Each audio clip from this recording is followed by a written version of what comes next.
안녕하세요. 책 읽는 뮤즈입니다. 오늘 소개할 책은 어떤 죽음이 삶에게 말했다. 생의 남은 시간이 우리에게 들려주는 것. 김범석 지음, 출판사는 흐름출판. 김범석 서울대학교 암병원 종양내과 전문의 항암 치료를 통해 암 환자의 남은 삶이 의미있게 연장되도록 암 환자를 돕는 일을 하고 있다. 서울대학교 의과대학을 졸업하고 서울대병원 내과에서 전공의 과정을 거친 뒤 서울대병원 혈액종양내과에서 전임의 과정을 마쳤다. 현재 서울대병원 혈액종양내과 임상교수로 근무하고 있으며 미국 임상암학회, 유럽종양내과학회, 대한항암요법 연구회 등 여러 학회 회원으로 활동하고 있다. 제3회 보령의사수필 문학상 대상을 받았으며 에세이 문학을 통해 수필가로 등단한 바 있다. 저서로는 진료실에서 못다한 항암 치료 이야기, 천국의 하모니카, 항암 치료란 무엇인가, 암, 나는 나, 너는 너, 암 환자의 슬기로운 병원 생활이 있다.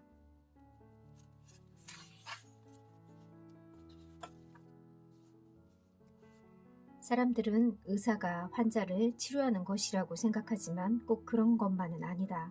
생각해보면 환자가 의사를 먹여 살리는 셈이고 때로는 환자가 의사를 치료하기도 한다. 지금까지 만나온 환자들의 선택이 그들이 꾸려가는 시간이 말과 행동 하나하나가 내게는 반면 교사가 되기도 했고 정면 교사가 되기도 했다.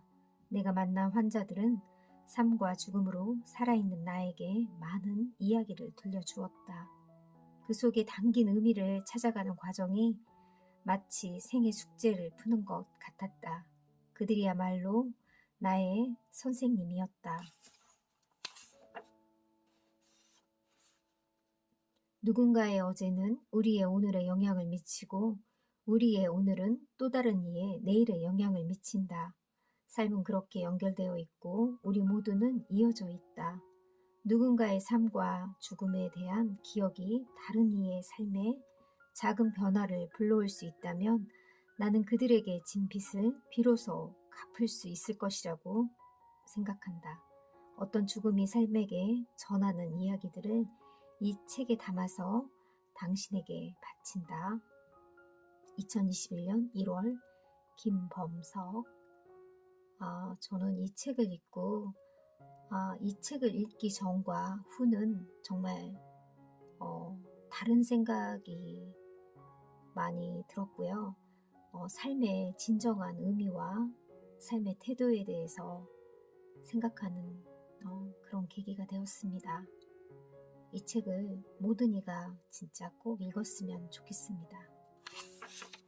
차례 1부 예정된 죽음 앞에서 2부 그럼에도 산다는 것은 3부 의사라는 업 4부 생사의 경계에서 이 책에서 1부 2부에서는 환자들의 가족과 환자들의 이야기들이 있고요. 3부 4부에서는 의사로서의 고뇌가 담겨 있습니다.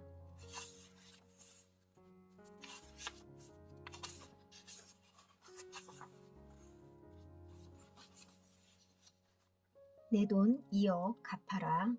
한 폐암 환자가 있었다. 그는 아주 오래전에 이혼했고 자식이 없었다. 같이 살던 동거인은 법적으로 부인이 아니었고 환자의 병세가 깊어지자 그의 곁을 떠났다. 한마디로 이제 보호자가 없다는 뜻이었다. 이야기를 나눠보니 부모는 오래전에 두 분 다 돌아가셨지만 남동생이 한 명 있다는 사실을 알았다. 혈옥이라고는 그 동생뿐이었는데 연락이 끊긴 지 몇 년이 되었다고 했다. 4, 5년 전쯤 동생이 사업을 한다면서 그에게 2억을 빌려가 놓고는 일이 잘 풀리지 않아서 돈을 갚지 못했고 그 뒤로 서먹해지는 바람에 연락도 끊겼다는 것이다. 그런데 그게 너무 분하고 억울하다고 했다. 며칠 뒤 회진을 돌 때 처음 보는 남자가 환자의 병실 문을 조심스럽게 열고 들어섰다. 누군가가 그 환자를 찾아온 건 처음이었다. 비슷한 얼굴 생김새의 환자의 동생인 것을 직감했다. 문 앞에서 선 사람은 놀란 표정이었다. 형님, 예상대로였다. 소식이 끊긴 지 오래된 형제가 몇 년 만에 얼굴을 마주하는 순간이었다. 세상에는 끊고 싶어도 끊을 수 없는 연이 있다. 부부는 이혼하면 남이라지만 형제는 서로 원하든 원하지 않든 피가 섞인 사이다. 형제는 서로 한참 마주보았다. 둘 사이에는 세월의 공백만큼이나 어색한 침묵이 흘렀고 병실의 점막은 깊고 또 깊었다. 한참 뒤 환자가 동생에게 할 말이 있는지 가까이 오라고 손짓했다. 숨이 차서 목소리를 크게 낼 기력조차 없던 형이 자신을 부르자 동생이 다가가 형의 얼굴 쪽으로 허리를 숙였다. 동생은 곧 울 것 같은 얼굴이었다. 드디어 화해의 순간이 왔구나. 나는 조금은 두근대는 마음으로 말없이 그 모습을 지켜보았다. 환자는 동생이 가까이 다가가자 그 귓가에 나지막한 목소리로 천천히 이야기했다. 너 내 돈 2억 갚아라. 그 순간 병실 안에 있던 모두가 기를 의심했다.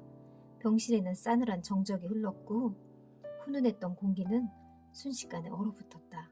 그는 다시 한번 천천히 말했다.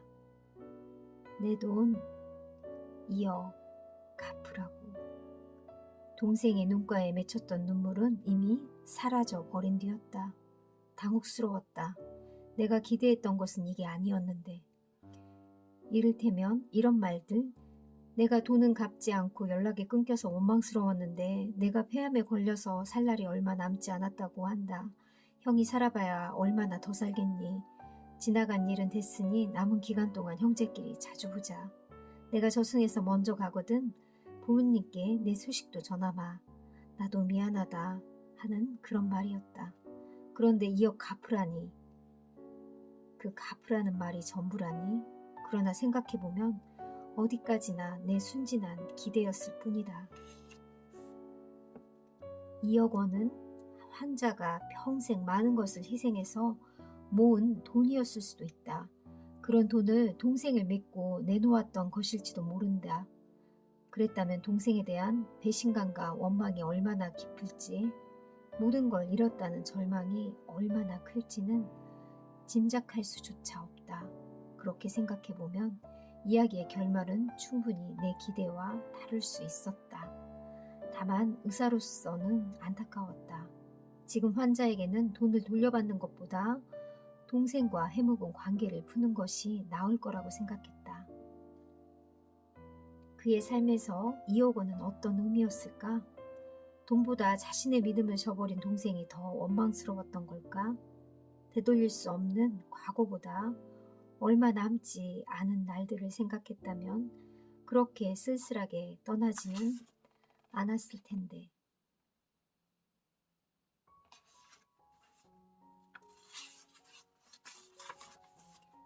혈연이라는 굴레.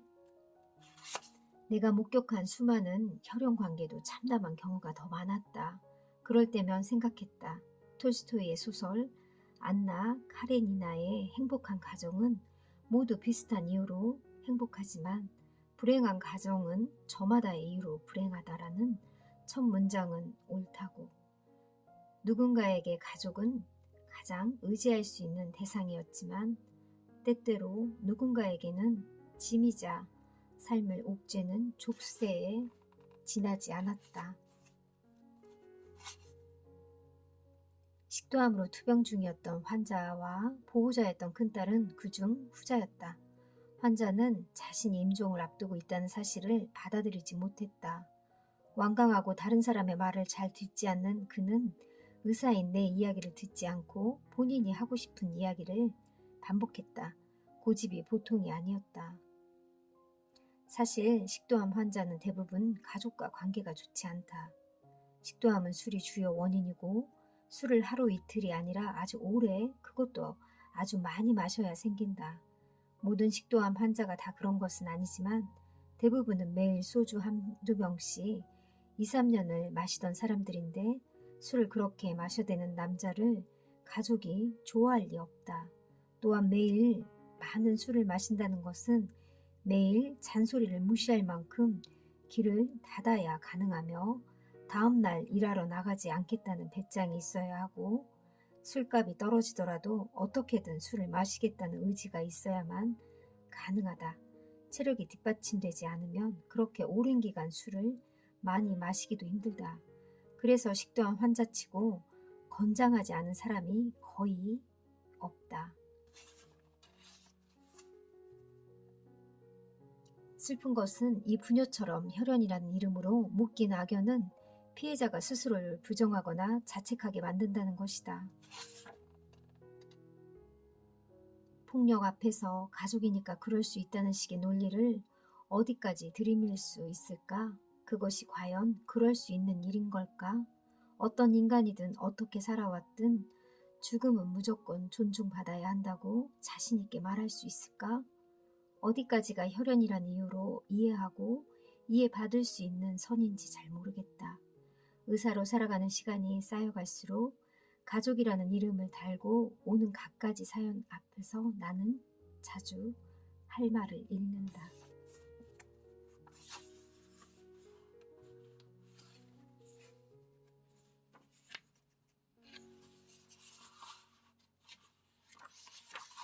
사후뇌의 기증. 어쨌든 의사조차도 낯선 사후뇌 기증을 팔순의 환자가 미리 신청해 주었다는 사실이 나로서는 굉장히 놀라웠다. 아마도 그는 장기 기증에 대해서도 알아보았을 것이고 암 환자의 장기 기증이 불가능하다는 것을 알았을 것이다.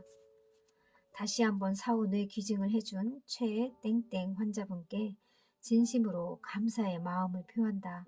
그분의 뇌를 이용하여 많은 의학자들이 좋은 연구를 해낼 것이라고 믿는다. 삶에서 고난은 불가피하다고 부처는 말했다. 그것이 인생이기 때문이다. 생각해보면 암도 마찬가지다. 암에 걸린 뒤 부딪히게 되는 어려움들은 어떻게 해도 피할 수 없다. 하나를 피하면 결국 둘, 셋이 되어 돌아오는 것까지도 지독하게 인생을 닮았다. 그러니 고통이나 힘든 일이 없기를 바라기보다 마땅히 있을 것으로 받아들이는 편이 나을 것이다. 종양내과 의사로서 환자들에게 한 가지 바람이 있다. 단순히 겁이 나서 눈앞의 고통을 피하고 싶어서 항암 치료를 받지 않으려는 거라면 다시 한번 생각해 봐 주었으면 한다는 것이다. 인생을 길게 내다보라는 말이 있는 것처럼 암 치료도 그래야만 한다. 10년은 더 살아야 해요. 소위 기대 여명이라는 것이 있다. 말 그대로 기대할 수 있는 남은 삶의 기간으로 의사들이 길어야 6개월, 3개월이라고 말하는 그 숫자다. 일종의 평균값인데 예를 들어 폐암 4기로 진단받은 환자가 10개월 정도 연명하다 사망한 경우 폐암 4기의 평균적인 기대 연명은 1년 내외로 알려져 있으므로 평균 범위 안에 속한다는 식이다.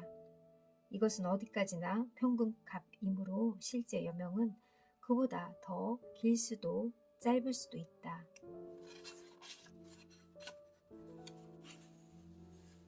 어차피 과학의 영역을 벗어난 일이라면 임종이 지연될 때 대답할 수 없는 환자에게 묻고 싶어진다.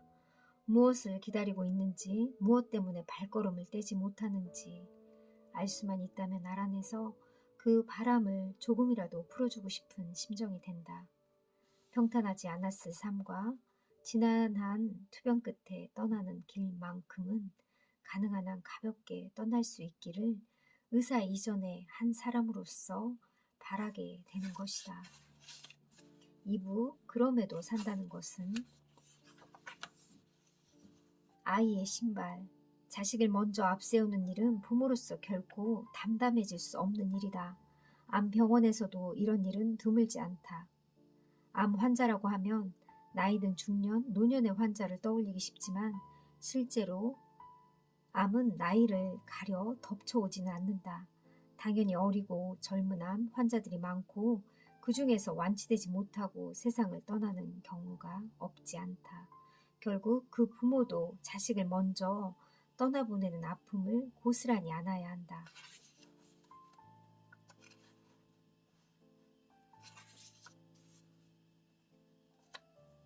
대부분의 장기 입원 환자가 그렇듯이 병원 생활에는 슬리퍼만 한 것이 없었고 아이도 몇 달은 병원 생활을 하면서 그것만 신고 지냈는데 그 낡은 슬리퍼가 결국 아이의 마지막 신발이 되었다.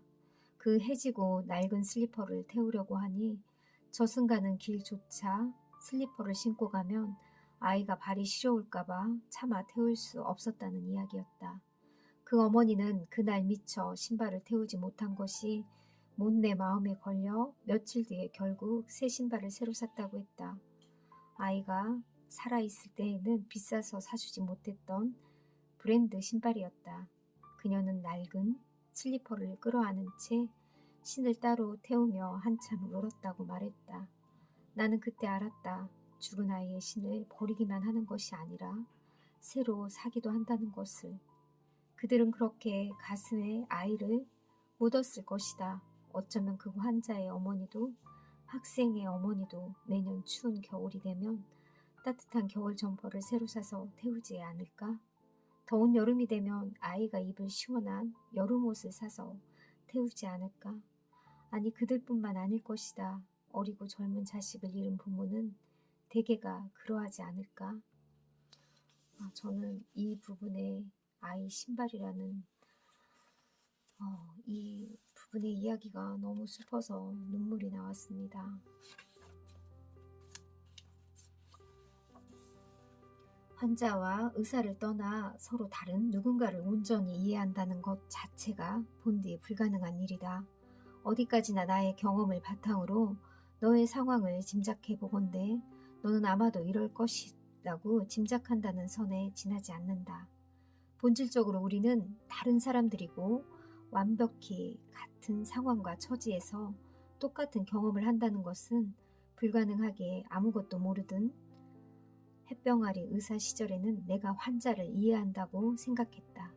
그러나 갈수록 그것이 순전히 내 착각이었음을 알게 되는 일이 많았다.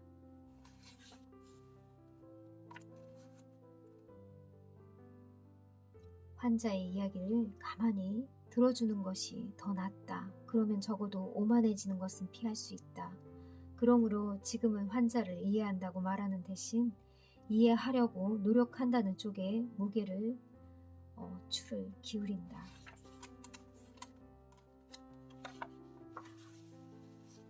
또한 마지막까지 항암 치료를 이어가는 데는 또 다른 요인이 뒤섞이기도 한다. 항암 치료 중단을 받아들이지 못하는 환자와 보호자를 설득하는 것은 시간도 에너지도 많이 드는 일이지만 병원 수익에는 아무런 도움도 되지 않는다. 항암 치료도 하고 CT 검사도 하고 여러 의료 행위를 하면 병원에 수익이 발생하지만 나쁜 소식을 전하고 무의미한 연명 의료를 중단하면 병원에는 영원의 수익이 발생한다. 그러니까 우리나라 암 환자들이 사망 2주 전까지 항암 치료를 받는 것은 여러 요인들이 얽힌 결과다. 나는 의사로서 환자에게 나쁜 소식을 전해야 하는 경우에 환자들에게 가능한 한 일찍 말하려고 한다. 환자와 보호자가 때로는 충격을 받을 것도 마음 아파할 것도 알고 있지만 내게 돌아올 원망도 예상하지만 그럼에도 불구하고 가능한 있는 그대로의 사실을 전하려고 한다.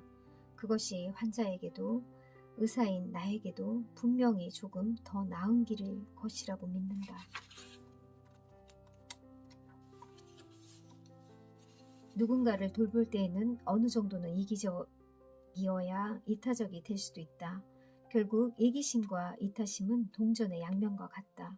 내가 편하기 위해서 남을 배려하지 않는 이기심이 아니라 스스로를 돌볼 수 있고 스스로 평온함을 찾을 수 있는 이기심은 필요하다는 말이다. 우리는 누군가의 보호자이기도 하고 누군가를 돌봐야 하는 사람이기도 하지만 그에 앞서서 나 자신을 보살펴야 하는 스스로의 보호자이기도 하기 때문이다. 나를 가장 먼저 돌볼 사람은 나뿐이다. 스스로 보살필 수 있을 때 남을 돌볼 수 있는 능력과 여력이 생긴다.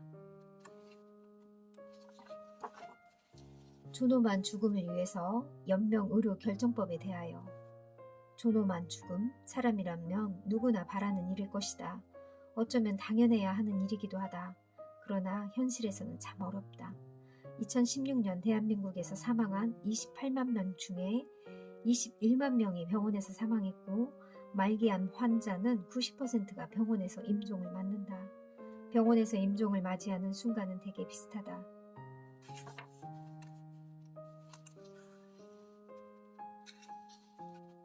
땡땡땡 환자분 땡땡년 땡땡월 땡땡일 오후 땡땡 몇 시 몇 분 사망하셨습니다.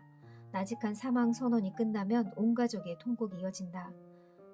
간호사들이 시신을 정리하고 곧 장의사로 보이는 사람들이 와서 흰 천을 씌운 다음 시신을 병실 밖으로 이송한다.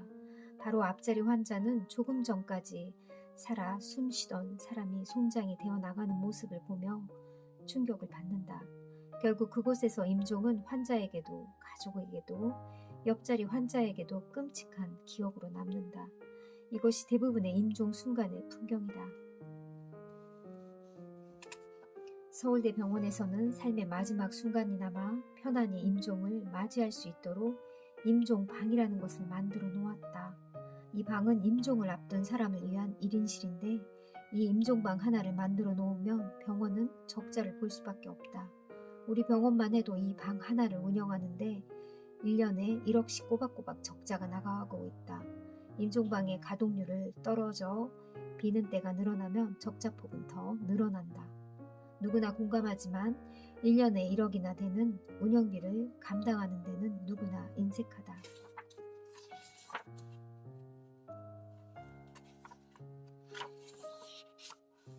나는 가족들의 동의를 받아 환자의 산소 공급과 승합제 주입을 중단했고 그는 사망했다. 2018년 2월 이전이었다. 나는 살인자가 됐을 것이고 2018년 2월 이후라면 합법적으로 연명의료를 중단한 의료진이 된다. 행위는 같으나 불법과 합법의 경계는 애매하고 인간의 판단은 인위적이다. 불법과 합법의 경계가 애매할수록 현장은 혼란스럽다. 법의 모호 속은 권력을 낳고 법으로 옳고 그름을 따지고자 하는 사람들이 많아진다. 죽은 이는 말이 없다. 현실적으로 이를 개선해 나갈 수 있는 사람들은 현장에 오지 않으므로 같은 일은 늘 반복된다. 존엄한 죽음은 무엇으로 이루어지는가? 사는 것이 죽는 것보다 고통스러운 마지막 순간에 의사로서 진정 환자를 위하는 일은 무엇인가? 더 슬픈 것은 이 같은 시스템에 우리를 길들인다는 점이다. 비정상이 오래되면 무엇이 정상인지 알기 어렵다. 시스템은 더욱 공고해지고 이 시스템 속에 있다 보면 환자나 보호자도 의사도 컨베이어 벨트처럼 3분에 1명씩 진료실에 들어갔다가 나가는 것을 당연하게 여기게 된다.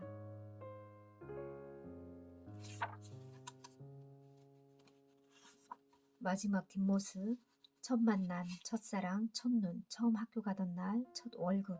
우리는 대부분 첫 순간을 잘 기억한다. 처음의 순간은 누가 뭐라고 해도 분명하고 저마다 거기에 많은 의미를 부여하기 때문이다. 하지만 많은 경우 마지막은 잘 모른다. 그 순간이 마지막이었음은 늘 지나서야 깨닫기 때문이다. 아, 그게 끝인 줄 몰랐지 라는 말이 낯설지 않은 것처럼. 그래서일까? 처음이 긴장과 설렘으로 수식된다면 마지막은 쓸쓸함과 아쉬움, 후회 같은 단어가 뒤따르곤 한다.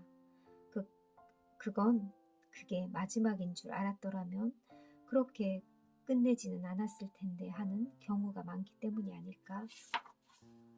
내가 목격한 마지막 뒷모습은 때로는 정리되지 않은 돈이었고 사람이기도 했는데 그것들은 대체로 시끄럽고 혼란스럽게 뒤얽혀 고인에 대한 슬픔을 넘어 분노로 질이 멸렬함으로써 끝나고는 했다. 고인이 정리하지 못한 관계들이 남아있는 이들을 괴롭게 하는 경우도 부지기수였다. 결국 지켜보면 무엇이든 간에 정리되지 않고 남은 것들은 대개 아름답게 기억되지 못한 것들이었고 남은 사람들이 해결해야 할 그 무엇이 되었다. 그리고 그것이 고인의 뒷모습으로 남았다. 그것을 생각해보는 것과 아닌 것의 차이는 내가 떠난 뒤에만 있지 않다. 지금 이 순간에 이 삶에서 드러난다. 이야기를 마치며 세상 모든 사람에게는 각자의 살아온 인생이라는 것이 있다. 우리는 죽음만 잊고 사는 것이 아니다. 삶도 잃어버린 채 살아간다. 지금 이 순간 내가 살아있다는 거, 이 삶을 느끼지 않고 산다. 잘 들어보라. 삶을 잊은 당신에게 누군가는 계속 말을 걸어오고 있다. 우리보다 먼저 종착역에 당도한 이들은 지금 이 순간의 삶을, 주어진 시간을 어떻게 살아낼 것인지 묻는다. 이제는 남아있는 우리가 우리의 삶으로서 대답할 차례다. 암 환자와 가족, 그 곁에 사람들이 지나온 시간, 삶과 죽음에 대한 태도를 말하다 남은 삶에 의미 있게 하는 것은 무엇인가? 이분의 책을 보면서 이 의사 선생님은 수많은 죽음과 환자들을 봤을 텐데 많은 고통의 시간도 보냈을 테고 그 사람들을 보면서 삶의 의미와 많은 걸 배운 것 같아요. 스승이라고 선생님이라고 표현하신 부분도 있었고요. 정말 이 책은 모든 이가 읽었으면 좋겠습니다. 감사합니다.